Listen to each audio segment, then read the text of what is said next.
Injured in an attack on a packed mosque at the end of Friday prayers. The Egyptian military has responded with a show of force. It's still not clear who was responsible for carrying out this attack. Well, Afshin Shahi is a security and terrorism expert from the University of Bradford. Good morning. The suspicion is that it was so-called Islamic State and targeting these particular Sufi worshippers because of the branch of Islam that they believe in.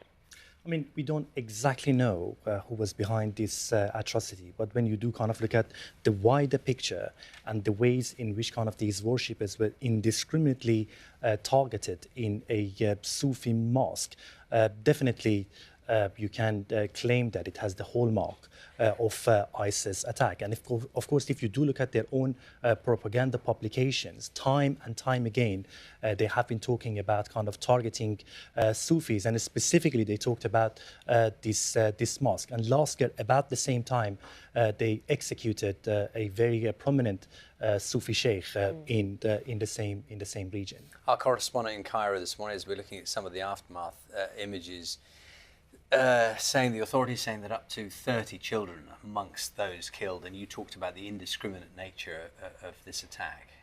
Yes, I mean, this is indiscriminate in every sense of the term. And of course, we have to remember this specific region, Sinai region, has a very long history of insurgency and terrorism. But since 2013, insurgency and terrorism has gained a new type of momentum when the Islamist president of Egypt, Mohammed Morsi, was toppled and replaced by the current President Sisi.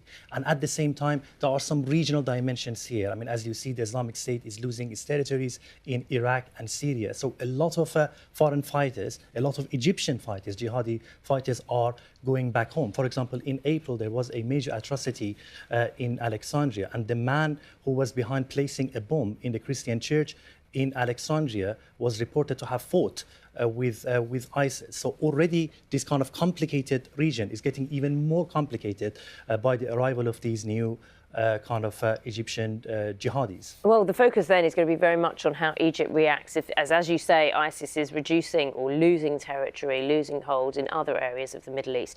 Egypt has said it has put its full might behind retaliating and targeted certain areas, areas which it says are terrorist areas, and the vehicles, I think, of those it suspects were behind this attack, or who did this attack. I'm afraid this is only a kind of cosmetic approach to a very deep and profound problem. I mean, this specific region is already kind of a military zone.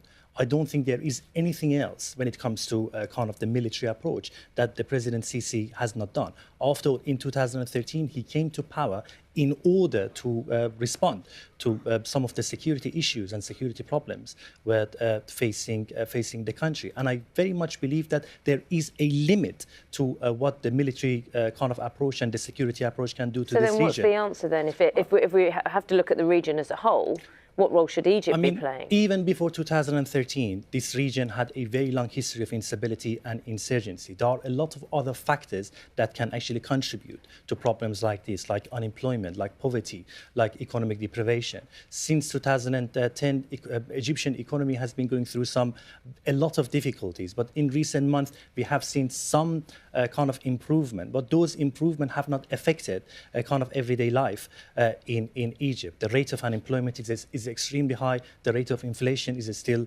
very high. And this specific region has a very long history of neglect. I mean, it has been neglected by the authorities, and it has created a perfect platform for kind of recruiting jihadi kind of fighters who could undertake such barbaric and atrocious activities.